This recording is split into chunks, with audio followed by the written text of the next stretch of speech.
Hi everyone. If you've seen any of my other videos that I've made whilst over in the US, you'll already know that I hired a Tesla Model Y. And in this video, I'm going to look at the process because I didn't hire it from my normal places that I would do whilst travelling abroad.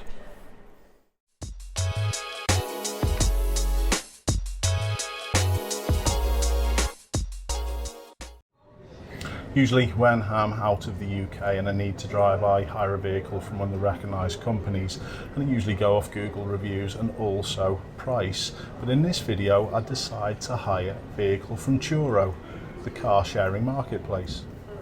My reasoning behind choosing a Tesla Model Y to hire pretty obvious. I already own a Model 3 and use it in the UK. So I wanted to see what the Tesla system's going to be like driving in their native country. So the process of choosing a vehicle from Turo was quite straightforward. All I did was had a look on their site. I went off the reviews as well and chose the best value. And when the Model Y wasn't any more expensive than the Model 3, my choice was made.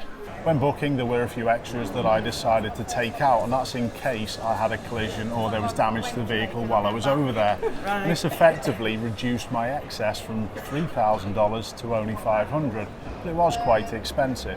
I also chose to pay the extra charge of $30 so I didn't have to return the car full of electric. However, when I came to pay for the car, there was an added delivery charge of $120 to deliver it to Orlando Airport where I'm flying in, and I thought that was quite expensive. So in the end, the total came to $586.25, or in other words, £485 approximately. To hire the car for the same period from Hertz came to a total of £465.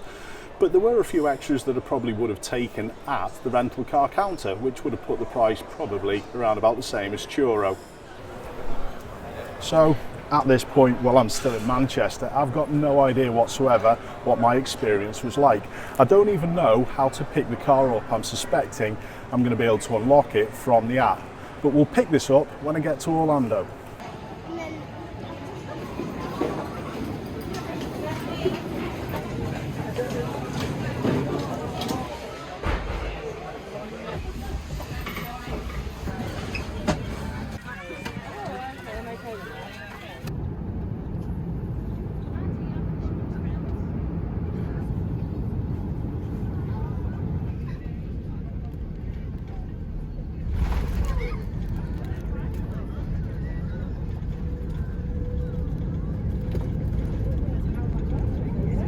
So here we are in Orlando.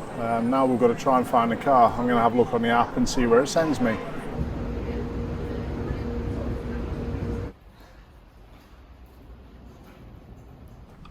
Right, so getting out of the car park, we did find it. It was, to be honest, a little bit awkward when we first got the instructions from the terminal. We had to go and get a different train, but the host did get back to us pretty quick. But we're just exiting the car park, and I've got a $14 bill to actually get the car, so that's not brilliant, is it? But apart from that, the car's nice and clean, so not too bad. We were due to fly home today, but unfortunately there's been a little change of plan. We've been caught in the midst of Hurricane Ian. Our flight's been cancelled, but luckily enough, my host from Turo has extended the car loan for another couple of days. We've got a place to stay, and luckily everyone's fine. We're just going to bunker down and get through it.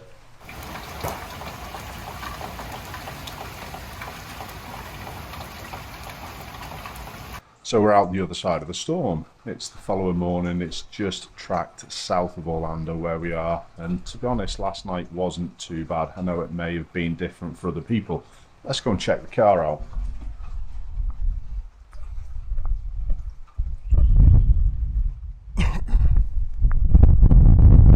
Still a bit rough out here. Nah, we look good. No damage, thankfully. I did venture out later on that evening in the Tesla, and you can see the amount of branches that have been blown down from the trees. And don't forget, we had it quite easy. So a little bit of an update. We did get caught in Hurricane Ian, thankfully. We were all okay. We were relatively unscathed, if I was honest. There wasn't much damage in the area that we were in, but you don't have to travel too far to then become in a danger area, so we were very, very lucky.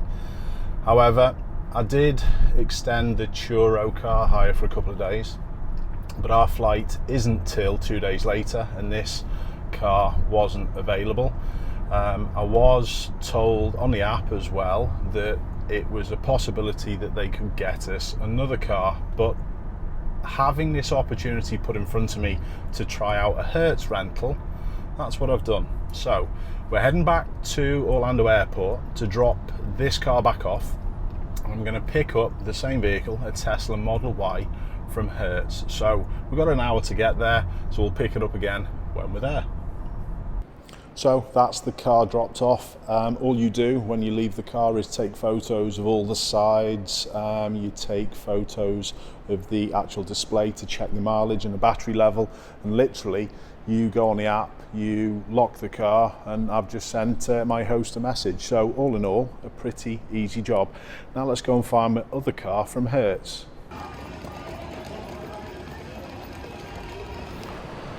So that was a simple enough procedure to go off and get my booking from Hertz. The only thing I'd like to add is it's a good job my other half came with me to pick this up, because I didn't have a credit card with me. I only had my debit card, and to hire a car from Hertz I needed a credit card that a credit card that the address matched to my license. So it is a good job my missus came, else we wouldn't have been getting it. So let's go and find the car and we'll get back on the road.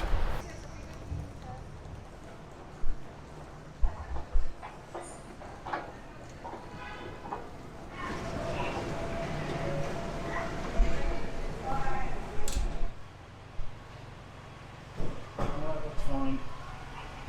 However, you did say space 409, didn't you? There we go, we've got a grey one, that was easy enough. It's quite nice and grey, quite happy with that.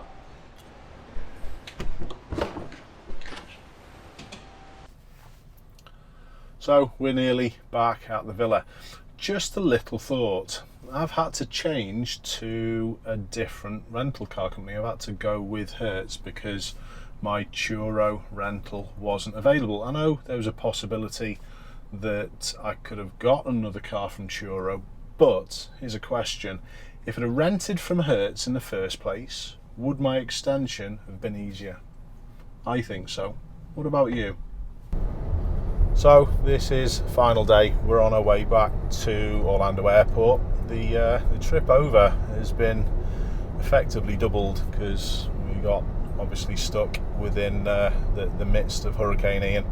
We were quite lucky, to be honest, on where we were staying. Claremont was probably the least affected area, and honestly it wasn't too bad from our perspective. I know it's been terrible in other places, but we've dodged it nicely. But we're on our way back.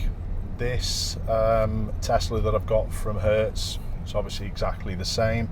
I don't know what the drop-off experience is going to be like, but one thing I did forget to mention when I picked it up was there weren't any extras to pay for when I actually did pick it up. The basic cost included all the insurance and everything that are required, and there was no fee for dropping it back with a lower state of charge. So honestly, in my opinion, I think Hertz was slightly better.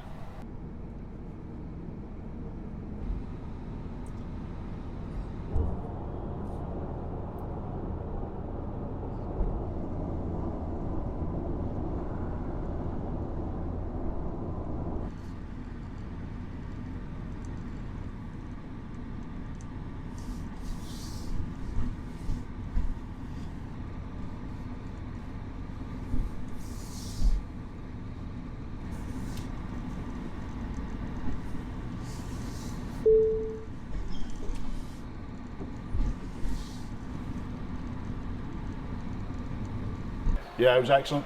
I've got one. Fast. I've got a Model 3 at home in England, so I know how it works, and I've been doing a few little videos on it as well. So we'll give you a nice mention. Thank you so much. Lovely, take care. There you go. That was a lovely drop off, dead easy, dead simple. Everyone was really nice. You literally just park the car up and then give them the keys back. So that's it. I'll sum this up shortly though.